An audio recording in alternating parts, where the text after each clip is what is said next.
तरी एक 8 वर्षाची मुलगी तिच्यावर अत्याचार होतात, बलात्कार होतात, आपण संताप व्यक्त करतो, 2-3 दिवस व्हॉट्सअप इंस्टाग्रामला स्टोऱ्या व्यक्त करतो आणि 4-5 दिवसात विसरून जातो. का हो? तिला आई नसेल का? तिला बाळ म्हणणारा बाप नसेल का? तिला दिदी म्हणणारा भाऊ नसेल का? मग खरंच हा स्वराज्य स्थापन झालाय का? प्रश्न विचारायला पाहिजे ना. आपण एज्युकेटेड मुलं सगळे आहे की नाही? मग आपण आपल्याला प्रश्न विचारायला पाहिजे.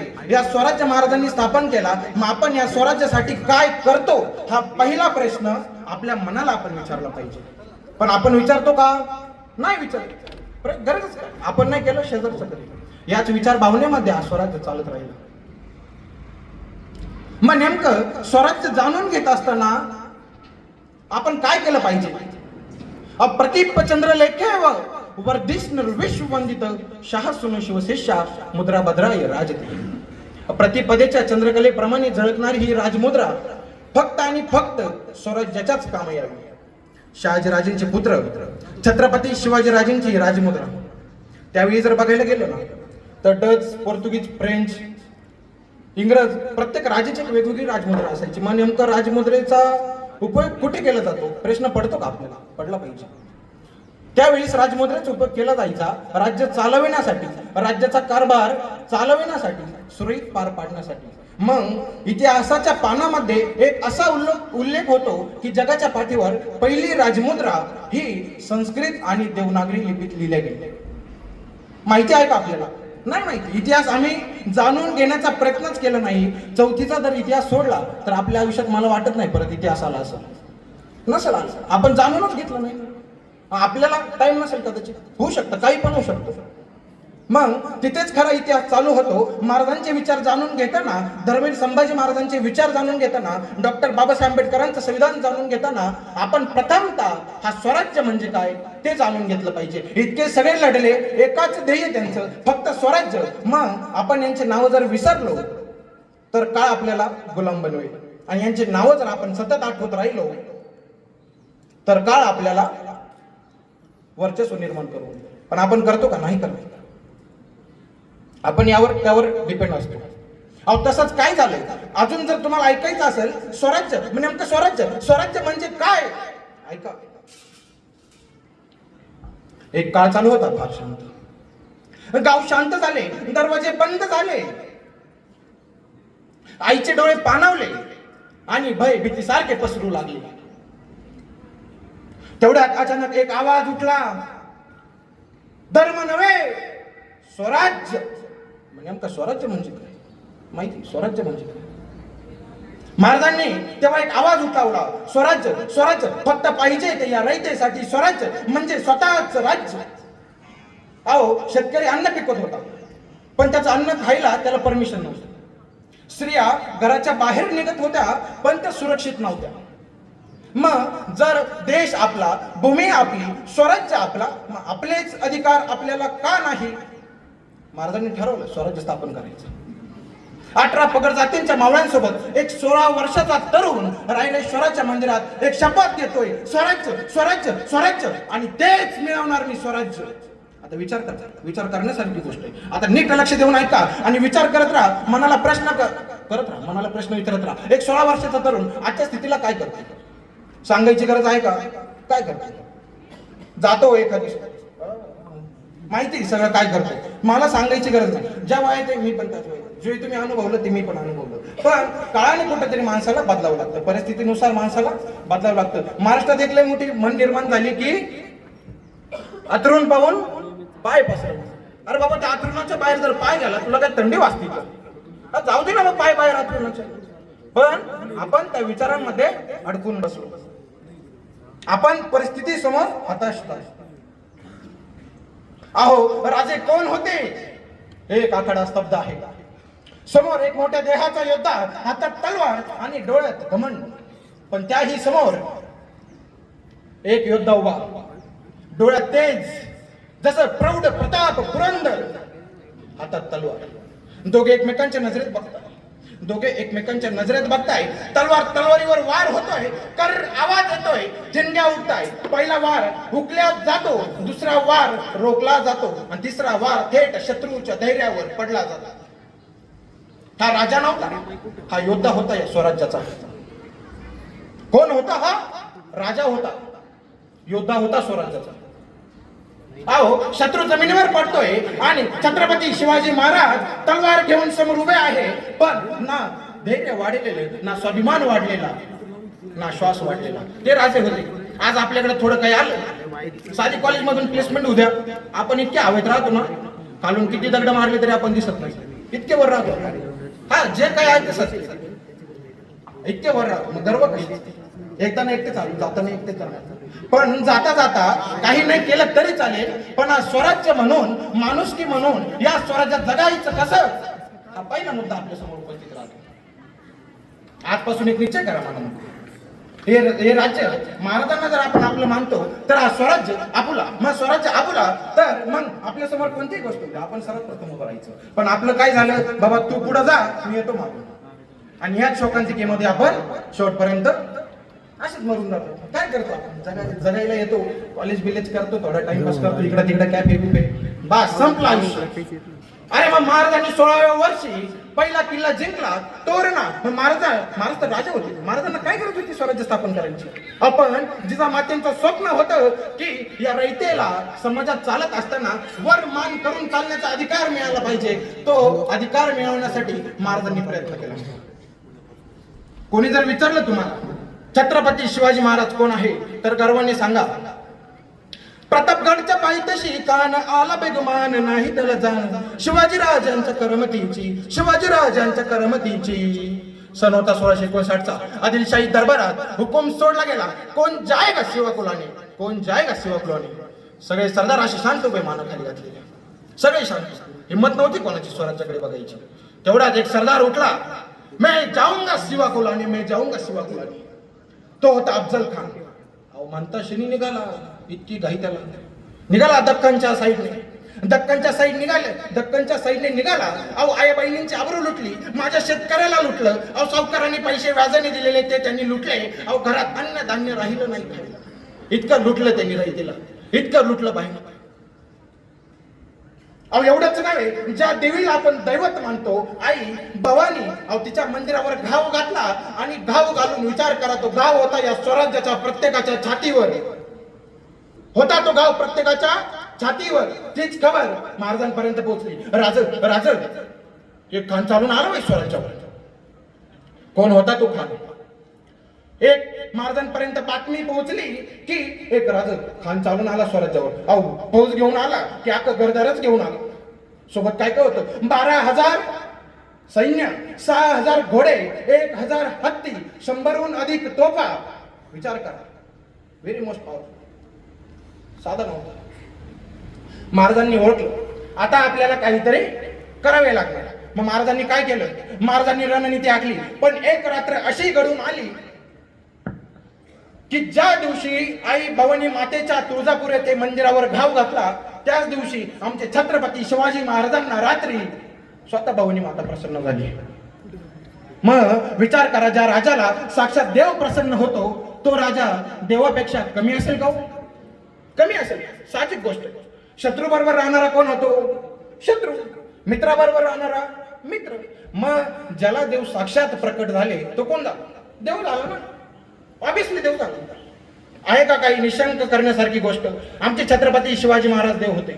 मग त्यांनी रणनीती आखली, सगळं ठरलं, भेटायचं. आपण घाबरलो असं जाहीर करून टाकलं. संपूर्ण स्वर्गात एकच आवाज उठवला गेला, एकच बातमीची अफवा पसरवली गेली की महाराज अफजल खानाला घाबरले. आणि ते कसे तुम्हाला माहितच होते, येडे होते. त्यांना फक्त कशावर होता घमंड? त्यांच्या शक्तीवर. झिंबिम काय लावत नव्हते, अशीच होती. मग त्यांना फक्त घमंड होता त्यांच्या शक्तीवर. महाराजांनी रणनीती आखली, सगळं ठरलं. प्रतापगडच्या पायथ्याशी भेट होणार. मग कशी होणार भेट? रणनीतीने आणि गनिमी कवायने आखली. विचार करा, बाळ शोभा ज्यावेळेस छोटे होते त्यावेळेस आऊसाहेब जिजामाता त्यांना एक कथा सांगायची. आणि काही कथा महाभारतातल्या होत्या, महाराजांनी त्या विसरले, महाराजांच्या डोक्यात ठेवल्या आणि त्याचा पुरेपूर शत्रूसाठी उपयोग केला. की माँ साहेबांनी त्याने सांगितलेलं होतं की रणभूमी में युद्ध हो उससे पहले मनभूमी में खेळला जात आहे. सांगितलं महाराजांनी उपयोग केला त्याचा. महाराज म्हणतात आपण मनात हरायचं नाही पण अफजलला मनात हरवायचं. महाराजांनी सांगितलं. मी घाबरलो बाबा, सांगून देते. तो इतका हवेत इतका हवेत का दिसेनासा झाला. ठरलं प्रतापगडच्या पायथ्याशी भेट ठरली. महाराजांसोबत येणार 10 मावळे आणि अफजलला सोबत येणार 10 मावळे. दोघांचे 10 पण दोघांसोबत एक एक अंगरक्षक.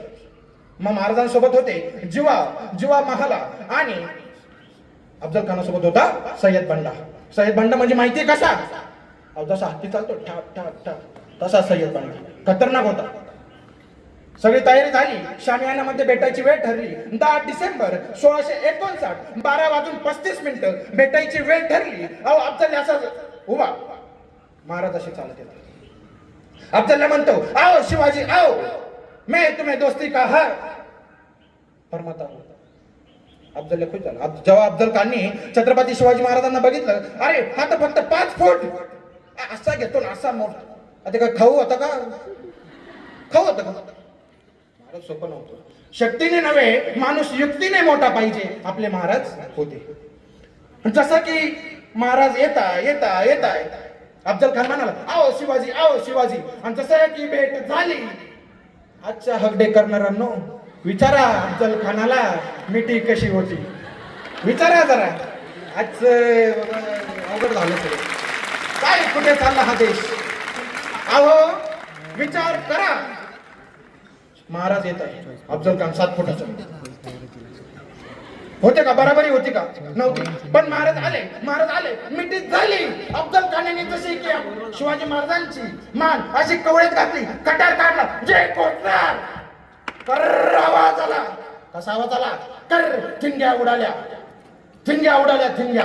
आणि अफजल खान काय म्हणतोय? अभि शिवा तू बचेगा नाही. आणि तेवढ्यात अफजलला काय माहित होतं? शक्ति के घमंड से तू क्या डराएगा? अरे जो शिव को ना झेल सका वो शिव तांडव क्या झेलेगा. माहित नव्हतं त्या अफजलला. अहो काय होते आमचे छत्रपती शिवाजी महाराज? काय होते? जबरदस्त. महाराजांनी जे आपला उजव्या हातातून बिचवा काढला खर दिशी घातला. इकडून वाघनखे काढले. 10 दिशी कोतरा बाहेर काढला कोतरा. काय मिनिटं कमी लागत.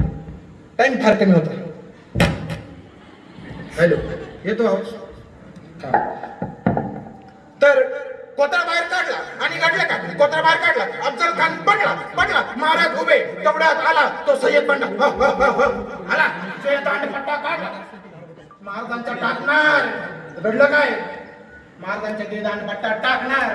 तेवढ्यात जीव मारायला 10 दिवशी हात उडून टाकला त्याचा. महाराजांची मावळे होती. रक्ताच्या फोडाप्रमाणे जपले होते. एवढंच झालं सगळं. आता महाराज निघाले राजगडाच्या पायथ्याशी. आता इथं लगीन हे काय आपल्या नियोजनात नव्हतं. आता महाराज निघाले राजगडाच्या दिशेने.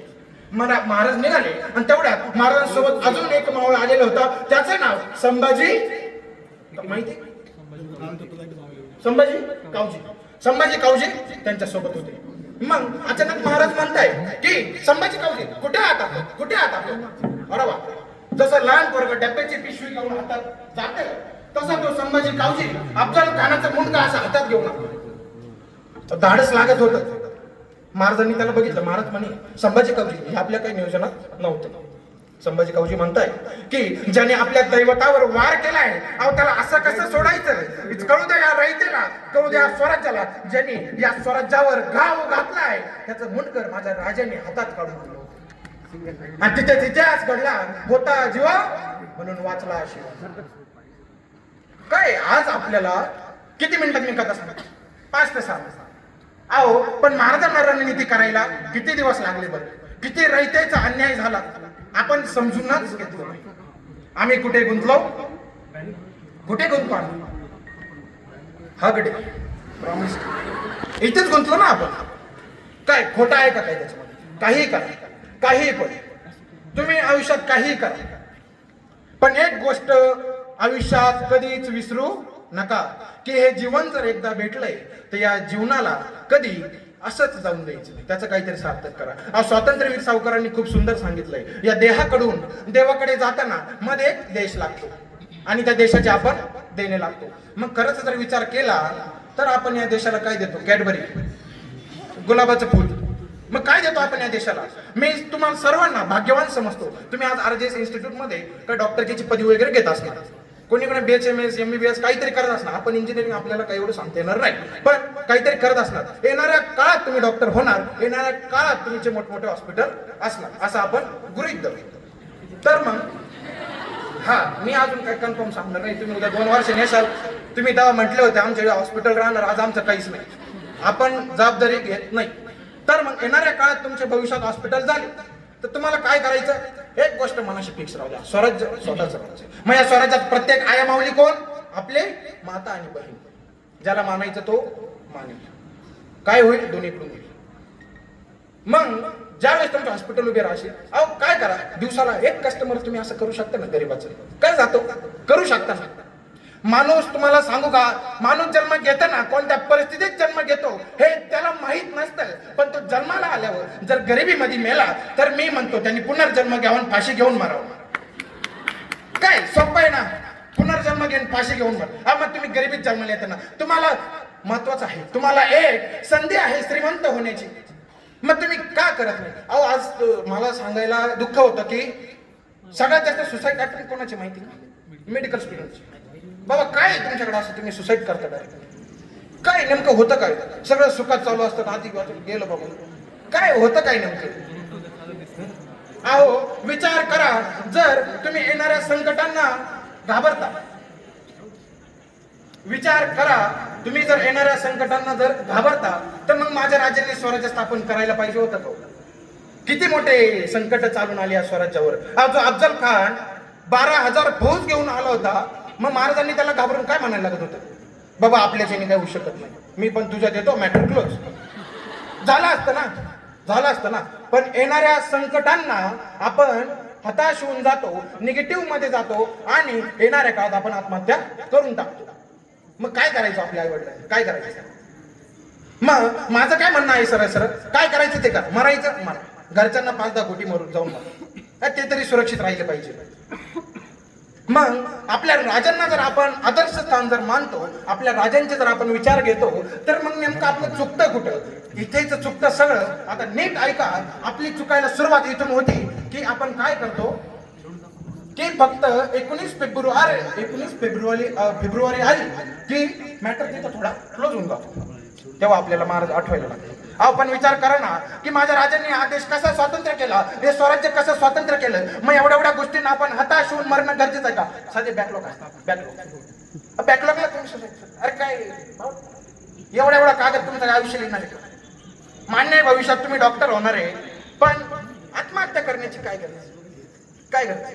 तुम्हाला माहिती, मी इंजिनिअरिंग केली, माझा फिजिक्स विषय माहित असेल, 8 वेळा बॅकलॉग होती. 8 वेळेस, आई शपथ सांगतो, 8 वेळेस बॅकलॉग होती. अहो मी त्या विषयाचा इतका अभ्यास करायचो, अरे बाबा मी रात्री अभ्यास करायचो, सकाळी उठलो का विसरून जायचो. पण 8वी वेळ अशी आली, क्रिटिकलचा विषय वाटतो. पप्पा म्हणे भाऊ आता लास्ट चान्स आहे, करायचं तर कर, नाही तर घरी पप्पाला लावेल औषध मार. म्हणलं आता 2 उपायापैकी 1 उपाय बरं आहे, कॉलेजला त्याला थोडी मजा करू. गेलो, इतका अभ्यास केला, अजून पण मला ते आठवतं. Faraday's law, whenever the magnetic flux into conductor, अजून पण आठवतं. काय नाही, अहो 60 मार्कात पेपर होता, 56 मार्क पडले, 4च कमी पडले. मग मला सांगायचं तात्पर्य काय, येणारे संकट आपल्याला भक्कम बनवायला येतात, पण आपण निगेटिव्ह थिंकिंग मध्ये का जातो? अहो एकदम सोपी गोष्ट आहे. आता तुम्ही 4-4 ग्रुपने मुलं बसलेला असतात, साहजिक गोष्ट आहे. तुमचा टीम आहे खूप सुंदर आहे. मग एक काम करा ना, हो तुमच्याकडे इतके सुंदर मुलं आहे, मुलं म्हणतो मी, सुंदर मुलं, तर मग इतके सुंदर मुलं आहे, 4-4 मित्रांची टीम बनवा. काय करा, 4-4 मित्रांची टीम बनवा. सध्या सर्वात ट्रेंडिंगला असणारा विषय सोशल मीडिया, इंस्टाग्राम. काय करा, एक मस्त पेज उघडा, त्या पेजला नाव द्या आम्ही गोदामाईचे सेवेकरी. काय करा, रोज रविवारी 1च तास फक्त कुठेतरी गोदावरी नदीचा कोपरा पकडा, जवळची जवळ, जिथं तुम्ही लवकर जाऊन येऊ शकता. मग ते कोपरा पकडा आणि दर रविवारी 1 तास तेवढा साफ करायचा. एक दिवस असेल तो कोपरा साफ होऊन जाईल. पण मी तुम्हाला चॅलेंज करतो, 1 वर्षांनी पुढच्या 19 फेब्रुवारीला मी पुन्हा सांगेल की जो हे काम चालू करेल ना, येणाऱ्या काळात तुम्हाला कोणाला बोलवायची गरज नसेल, तुम्हाला स्वतःला कोणाला तरी इन्व्हिटेशन करावं, तुम्हाला कोणीतरी बोलवाल की बाबा ये, स्पेशल गेस्ट होऊ शकतो. All is possible. इंग्लिश कच्ची आपली, पण सगळं काही पॉसिबल.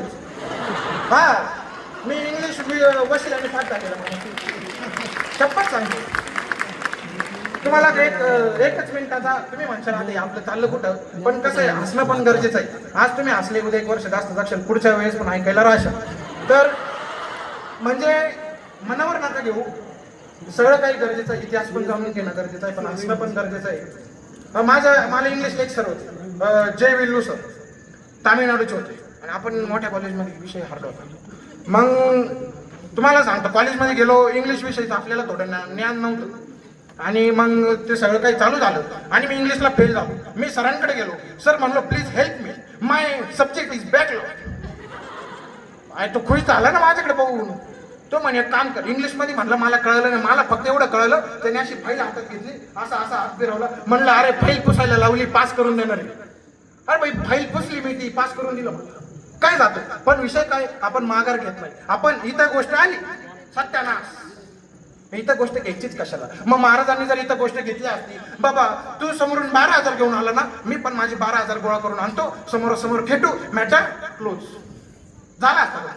नाही, प्रत्येक गोष्ट कशी करायची याचं नियोजन करा. आज छत्रपती शिवाजी महाराजांकडून आपल्याला शिकण्यासारखी गोष्ट आहे की महाराजांनी नियोजन कसं केलं हे जाणून घेऊया.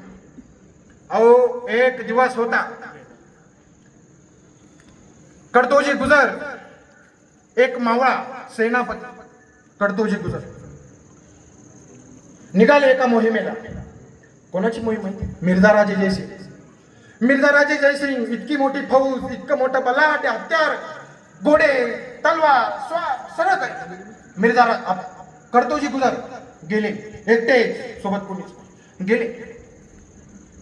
आणि मिर्झा राजे जयसिंगला म्हणताय, मिर्झा राजे मला तुमच्या सेनेत घेता का? मिर्झा राजे म्हणतो, तू तर आहे शुभांचा सेनापती, मग तुला आमच्या सेनेत कशाला यायचं?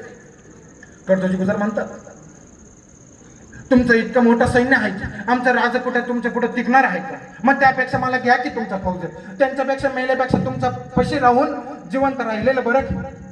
मिर्झा राजे म्हणे, नाही, असंभव, शिवा का कोई सिपाही हमारे फौज में आ सके, असंभव. पण कडतोजींनी बातांमध्ये अडकून मिर्झा राजे म्हणे, ठीक है आ जाओ हमारे फौज में, आज से हमारे शाम आने के तुम रखवालेदार. ठीक है. कडतोजी बाहेर उभे होते आणि मिर्झा राजे झोपलेला, चिल मध्ये झोपलेला एकदम. आणि इतका शहाणा होता, त्याचं सैन्य सुद्धा झोपलेलं होतं. आता कोणत्या राजाचं सैन्य झोपलेलं असावं का? मी नाही सांगत, इतिहासामध्ये नोंद आहे. मग त्याचं सैन्य सुद्धा झोपलेलं. कडतोजी गुजर कट्टार लावलेलं कमरेला, हळूहळू त्याच्या शामियानामध्ये गेले. मिर्झा राजे झोपलेला, चिंग मध्ये झोपलेला. म्हणजे कडतोजींनी कट्टार काढले आणि जे मिर्झा राजेच्या खुपसणार तेवढ्यात मिर्झा राजे उठला. आता मला सांगा, एखाद्या राजावर जर वार केला तर तो हसायला पाहिजे का? मिर्झा राज उठला, काय बहादुर, क्या बहादुर सिपाही हुआ? मिर्झा राजे पर वार, ये असंभव, ये इस दुनिया में कभी नहीं हुआ. कडतोजी होते, हे जागा द्या त्यांना, स्कूटी झाली, लवकर द्या बाबा, time is most important.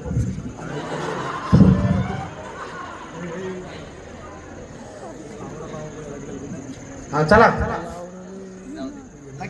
Pin पडली तरी आवाज नाही, सांभाळून ठेवा. तर कडतोजी गेले आणि कट्यार थेट मिर्झा राजाच्या काळजात घालला. तोच मिर्झा राजा उठला. कडतोजी पण प्रश्न पडला असेल, अरे मी याचं वार केलं, असतंय कशात, येडबिडे का काय? मिर्झा राजा उठला. राजा कसा असावा? शत्रूंकडून देखील राजा कसा असावा? शत्रू असावा पण राजा कसा असावा? मिर्झा राजा उठला. कडतोजी, इतकी बहादुरी, मैंने पहले ही बोला था, शिवा का कोई सिपाही हमारे फौज में आ सके, असंभव.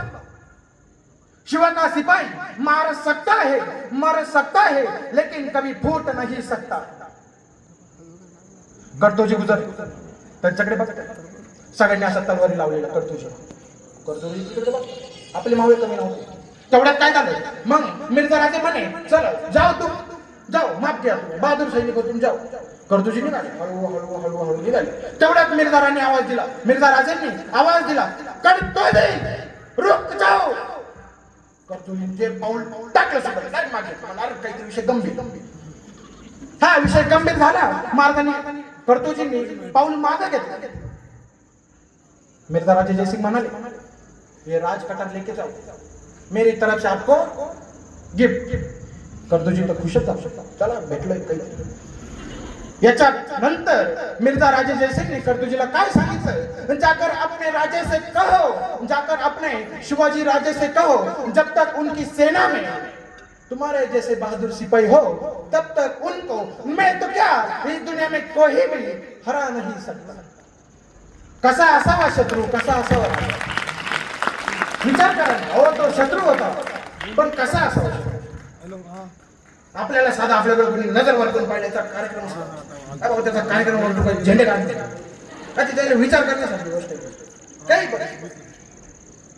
तेव्हा महाराजांपर्यंत ही बातमी पोहोचली. करतोजींनी असा पराक्रम गाजवला. महाराजांनी लगेच विचार केला, इतका बहादूर सैन्य आपल्या लगेच महाराजांनी काय केलं, करतोजी गुजर यांची पदवी सेनापतीवरून सरसेनापती प्रतापराव गुजर हे नाव दिलं, प्रतापराव गुजर.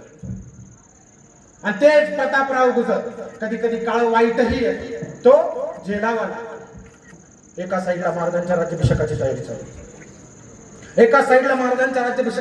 चालू, महाराजांनी प्रतापराव गुजरांना सांगितलं, प्रतापरावा तुम्ही जावा आणि स्वराज्याच्या चौबाजूंनी कोणी काही क्रूर दृष्ट आलाय का बघून यावा, जरा सैर मारून यावा, दिसला कोणी तर कापून टाकावा, नाही दिसला तर परत यावा सांगितलं महाराजांनी.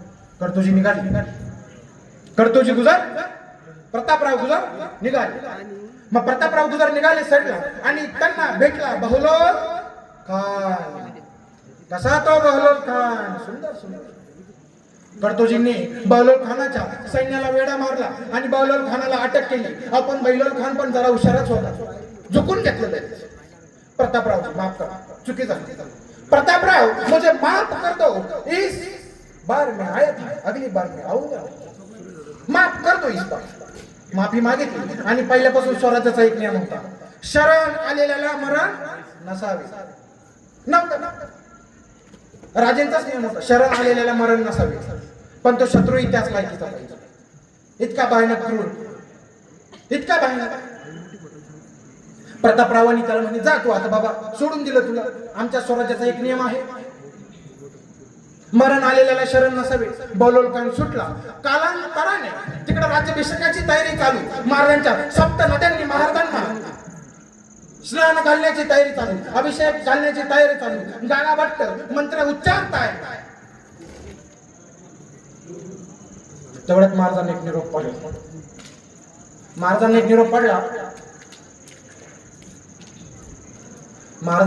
पडला की प्रतापराव गुजरांनी बहलोल खानाला सोडून दिलं. महाराजांनी पत्र लिहिलं आणि ते पत्र सामान गडावर प्रतापराव गुजर यांच्यापर्यंत पोहोचलं. पत्रात काय लिहिलेलं होतं, प्रतापरावा तुम्ही कोणाच्या आदेशावरून त्या सापाला सोडलं, तो साप आपल्या स्वराज्याला दंश करून गेला होता, आया बहिणींची आबरू लुटून गेला होता, माय माऊलींवर अत्याचार करून गेला होता, तुम्ही कोणाच्या सांगण्यावरून त्याला सोडलं. प्रतापराव गुजरांना ते शब्द तरी विश्वासाचे होते ना, कठोर होते, असे छातीवर वार करून गेले, वार करून गेले. त्याच्या खाली लिहिलेलं होतं, प्रतापरावा जोपर्यंत तुम्ही बहलोल खानाला मारून येत नाही तोपर्यंत तुमचा चेहरा मला दाखवायचा नाही, तोपर्यंत तुम्ही राजगडावर यायचं नाही. प्रतापराव गुजर फार विशेष मध्ये पडले. दड दड दड दड दड दड दड छातीचे ठोके वाढले. प्रतापरावांना प्रश्न पडला, आता नेमकं करायचं काय. एक दिवस आला 28 फेब्रुवारी 1674. एक दिवस आला. नेसरी या ठिकाणी बहलोल खानाचं सैन्य तळ ठोकून बसलेलं होतं. कसं बसलेलं होतं, तळ ठोकून निवांत खात पीत होते. आणि प्रतापराव गुजर सामनगडावर रात्री निवांत शेकोटी चालू होती, शेकोटी उशकत होती. तेवढ्यात एक पत्र आलं. बहलोल खान स्वराज्यावर पुन्हा एकदा चालून आलाय आणि तो निसरीच्या खिंडीमध्ये तळ ठोकून बसलाय. प्रतापराव गुजरचे उठले, शेकोटीच्या ठिणग्या उठल्या, ते डोळ्यात ठिणगी उठली. प्रतापराव गुजर म्हणे, कोण येणार माझ्यासोबत? पहिला उठला विट्टाजी शिंदे, कृष्णाजी भास्कर, बल्लाळ असे उठले. पटापट 6 लोक उठले, 6 मावळे उठले. म्हणे आम्ही येणार. पटापट घोड्यावर बसले. जशा तलवारी चमकत होत्या, डोळ्यात तेज होत, जसं की तलवार चमकावी. निघाले निसरीच्या साईडला. किती मावळे? 7 मावळे. सैन्य किती समोरचं? 12,000. 12,000 सैन्याला 7 मावळे कस काय मारू शकतात? प्रश्न पडला पाहिजे. पण निघाले, कारण हे लढाई नव्हती, हे शब्द होते विश्वासाचे. शब्द जरी कठोर होते पण राजांचे शब्द होते. अरे जगायचं तर या स्वराज्यासाठी आणि मरायचं तर या स्वराज्यासाठी. वेडात मराठे वीर दोडले 7च मावळे निघाले 7च मावळे निसरीच्या खिंडीमध्ये. 12,000 सैन्यावर तुटून पडले. तिथे गेले बघितलं, अरे झोपलेले, आणि झोपलेल्या सैन्यावर वार करायचा नाही म्हणून यांनीच आवाज दिला, हर हर महादेव. जगदंब म्हणत वार करायला सुरुवात केली. कर. रक्ताच्या चिरकांड्या उठल्या शरीरापासून. नर धीर साईडला झालं. कोणाचे हात तुटले, कोणाचे पाय तुटले, कोणाचं काय तुटलं, कोणाचे डोळे करून घेतले. एक आला, एक मारला की दुसरा पुढे जायचा, दुसऱ्यावर वार पडला की तिसरा पुढे जायचा, तिसऱ्यावर वार पडला की चौथा वार झेलायचा. असं करत काळाने घात घातला आणि या 7 मावळ्यांना बहलोल खानाच्या सैन्याने वेढा घातला. घडला इतिहास घडला तिथेच. पण प्रतापराव गुजर ज्या वेळेस गेले, वीर मरण आलं, त्यावेळेस त्यांचे शेवटचे शब्द काय होते माहितीये? माझ्या राजांना सांगा हा तुमचा निष्ठावंत मावळा स्वराज्यासाठी शेवटच्या श्वासापर्यंत लढत होता. ते होते प्रतापराव गुजर. मातीमध्ये मरणारे कित्येक जण आहेत, पण या मातीसाठी मरणारे खूप कमी लोक आहेत आणि त्यापैकी एक म्हणजे प्रतापराव गुजर. वेड्यात मराठे वीर दोडले 7, दगडांवर दिसतील अजूनही तेतल्या टाचा, ओढ्यांत तरंगे अजूनही रंग रक्ताचा, क्षितिजावरती अजूनही दिसतो मेघ मातीचा. वेड्यात मराठे वीर दोडले 7. कसा असावा राजा, कसे असावे राजेचे मावळे. तळ हाताच्या फोडाप्रमाणे जपलेलं होतं महाराजांनी. शेवट मेला, पण या मातीसाठी मेला. या मातीमध्ये नाही, मातीसाठी मेला. तो मावळा होता प्रतापराव गुजर. मग इथं पण प्रश्न करण्यासारखी गोष्ट येते की आम्ही रील स्क्रोल करत एखाद्याचा डीपी बघून पुढे सरकतो. मग विश्वासाची दुनिया आहे का? विश्वास काय आहे? विश्वास एखाद्या पोराचं नाव नाही. जो प्रतापरावांनी जिंकला तो विश्वास, तो अट्टहास, ते आपण आत्मकथन करायला पाहिजे. पण आपण करतो का? नाही. आपण करतो का? नाही करत. इथेच तर चुकतो आपण. मग विचार कसे जाणून घेतले पाहिजे? आपण जाणून घेतले पाहिजे महाराजांचे विचार, आत्मकथन केले पाहिजे. नुसतं विचार जाणून. आज मी तुम्हाला इथे 4 गोष्टी सांगितल्या, तुम्ही रूम जाता विसर, मॅटर क्लोज, संपलं. काय काम झालं? काहीच. मग काहीतरी असं करा की जेणेकरून या समाजासाठी काहीतरी त्याचा उपयोग झाला पाहिजे. आजच्या याच्यातून तुम्ही काही घेऊ नका, काहीच नाही. फक्त 2च गोष्टी लक्षात राहू द्या. आता जन्माला आलो मग मरताना या देशासाठी काहीतरी करून मरायचं, आणि आपल्या घरच्यांना नेहमी सुरक्षित ठेवायचं, सन्मानाने ठेवायचं. एकदाच भेटतात हो सगळे. असं कोणी आहे का त्याला मम्मी पप्पा परत भेटणार आहे? नाही. मग सन्मानाने ठेवा. आयुष्य एकदाचे फार सुंदर जगा. कसं जगावं आयुष्य, कसं जगावं? बघणारालाही खंत वाटेल की माझंही असंच असावं, आयुष्य तसं जगावं. किती सुंदर विचार आहे, किती सुंदर विचार. आता मगाशी इथे एक सांगितलं, रामदासांनी संभाजी महाराजांवर लिहिलेलं आहे की ते काहीतरी एक काव्य होतं ते की निश्चयाचा महामेरू बहुत जनांसी आधारू, आहो मग निश्चय कसा असावा, निश्चय कसा असावा हे संत रामदासांनी सांगितलं. मग निश्चय एकदाच करा, काय करायचं एकदाच करा, निश्चय करा, बस विषय संपला. एक तर मरण नाही तर जिंक, बस एकदाच निश्चय करायचा. एक तर काय होईल ते होईल, बस विषय संपला. पण आपलं काय झालं, आपल्याला काहीतरी नवीन करायचं म्हटलं की आपल्या शेजारचा असतोच, बाबा तुला काही जमणार आहे का, मग तू करतो का, मग कर बाबा तू कर, पुढे जा. हो आपलं आयुष्य आपण जगायचं, आपल्याला कसं पाहिजे. कधी निगेटिव्ह थिंकिंग मध्ये जायचं नाही, पॉझिटिव्ह राहा. कारण कधी जर तुम्हाला वाटलं आज आत्महत्या करावीशी वाटते, 200 रुपयाचं तिकीट काढा, प्रतापगडच्या पायथ्याशी जा आणि संकट बघा. जिथं अफजल्याची खबर आहे तिथं संकट बघा. स्वराज्यावर एवढं मोठं चालून आलेलं संकट महाराजांनी कसं अंगावर घेतलं आणि त्याची कबर तिथंच खोली. मग एखादं संकट आलं ना, एकदा प्रतापगडच्या पायथ्याशी जा. आयुष्यात वाटलं बाबा माझ्याकडे लय पैसे आले, माझे पाय जमिनीवरून जरा ढसळायला लागले, एकदा शिवनेरीवर जा, राजगडावर जा आणि बघा महाराजांनी इतकं काही स्वराज्य कमवून सुद्धा जयंतीला देऊन टाकले. मग विचार, आपल्याकडे एवढे निष्ठावंत विचारांचे लोक आहेत, महापुरुष आहेत, मग आपण ते जाणूनच घेतले नाही. मग आज आपल्याला एक निश्चय करायचा आहे की काही ना काही या देशासाठी करायचंय. जसं स्वातंत्र्यवीर सावरकरांनी सांगितलं काही ना काही या देशासाठी करायचंय, त्याच पद्धतीने आज आपण एक निश्चय करू या महाराजांच्या जयंतीनिमित्त आणि येणाऱ्या पिढीला काहीतरी सन्मान देऊ, काहीतरी इतिहास घडून होऊ शकतं. ऑल इज पॉसिबल, काही होऊ शकतं. मग अहो साधी गोष्ट सांगतो, आपल्याला एखादा धंदा पाणी करायचा ना, बिझनेस करायचा ना, तर लोक काय म्हणतात माहितीये, माझ्याकडे बाबा भांडवल नाही. अरे मग महाराजांकडे कोणतं भांडवल होतं का? महाराजांकडे भांडवल नव्हतं. महाराजांनी काय केलं, 18 पगड जातींचे मावळे एकत्र केले, एकच ध्येय ठेवलं, स्वराज्य स्वराज्य स्वराज्य, चालून गेले आणि स्थापन केलं. मग आपणही आपल्या सोबतच्या मित्रांना लोकांनी मैत्री बदनाम करून टाकली, म्हणे मित्र संगत बिघडवतो म्हणे. मग येत रीस लावून घ्या ना मनामध्ये की मित्र कसा असावा आणि मित्राने आयुष्य कसं, मित्राला सोबत घेऊन आयुष्य कसं सेटल करायचं. कारण काही होऊ शकतं. अशा पद्धतीने या ठिकाणी आपण महाराजांचे विचार जाणून घेताना स्वराज्य म्हणजे काय समजून घेतला,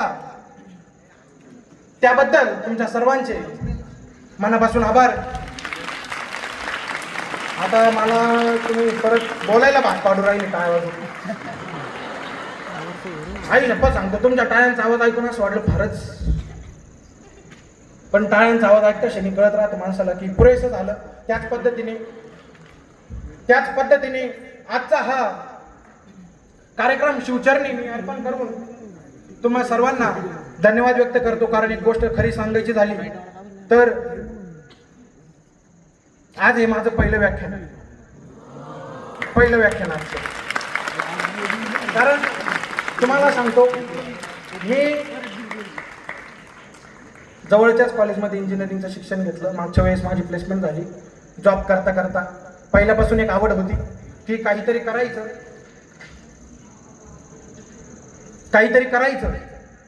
पहिल्यापासून. मग मी 2021ला एक युट्यूब चॅनल खोलला. तेव्हा सूरज चव्हाण आणि मी सोबत होतो, सेम तिच्या आईला तुम्हाला सांगतो, जेव्हा तो सूरज चव्हाण मी म्हटलं आपल्या सोबत तो व्हिडिओ करायचा आणि आपण इथंच राहिलो. मग मला एक प्रश्न पडला, म्हणलं लढायचं अजून पण वेळ गेलेली नाही, लढायचं चालू केलं का? गेल्या 8-9 महिन्यांपासून इतिहासाचा अभ्यास करून तुम्हाला एक गोष्ट सांगतो. ही गोष्ट फारसा कोणी सांगत नाही, पण मी तुम्हाला एक गोष्ट सांगतो. इतिहासाचा अभ्यास करत असताना सरचिटणीस बखर आणि सभासद बखर यातून जास्तीत जास्त अभ्यास करा. लँग्वेज समजत नाही पण समजून घेण्याचा प्रयत्न करा.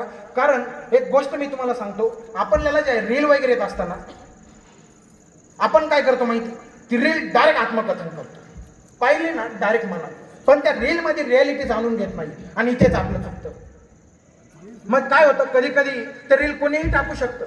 मग त्या रील कोणीही टाकू शकतं ना, चुकीची पण माहिती पसरवली जाऊ शकते. मग त्यामुळे अशा गोष्टी पसरवल्या जाऊ नये म्हणून ना आपल्याला काय करायचं, इतिहासाचा व्यवस्थित पद्धतीने अभ्यास करायचा. आता ज्याचं करिअर जो त्या करिअरचा करत असतं, त्या दिशेने वाटचाल करत असतं. पण हे आजचं आहे, मी गर्वाने सांगतो, आजचं हे माझं पहिलं व्याख्यान आहे आणि तुम्ही सर्वांनी फार उत्कृष्ट प्रतिसाद दिला, त्यामुळे मी सर्वांचे आभार व्यक्त करतो. आणि या ठिकाणी मला RJS फाउंडेशन कोपरगाव यांनी आग्रहाने बोलवून फार रिस्पेक्ट दिली. अजून सवय नाही ना एवढी रिस्पेक्ट घ्यायची, आपण मेकॅनिकलचे हो, आपल्याला एवढी सवय नाही रिस्पेक्ट घ्यायची. जरा जास्तच प्रतिसाद भेटला, मी एवढा काही ग्राह्य धरलेला नव्हता, म्हटलं आपलं पहिलंच आहे, जरा मी म्हणजे याच्या आधी केलेलं, पण मी स्टेजवर गेलो, पायांची धडधड चालू व्हायची. मग यावेळेस पाय लॉक करून घेतले, बस आता पुढून धडधडायचं नाही. सूरज भाऊ वर गेले, आपल्याला टॉपला जायचं म्हटलं, मग टॉपच्या विषयासाठी काहीतरी करणं. मी पुन्हा एकदा thanks for RJS foundation Kopargaon धन्यवाद व्यक्त करतो तुम्हा सर्वांना, या ठिकाणी मला उभं राहण्याची संधी दिली. धन्यवाद.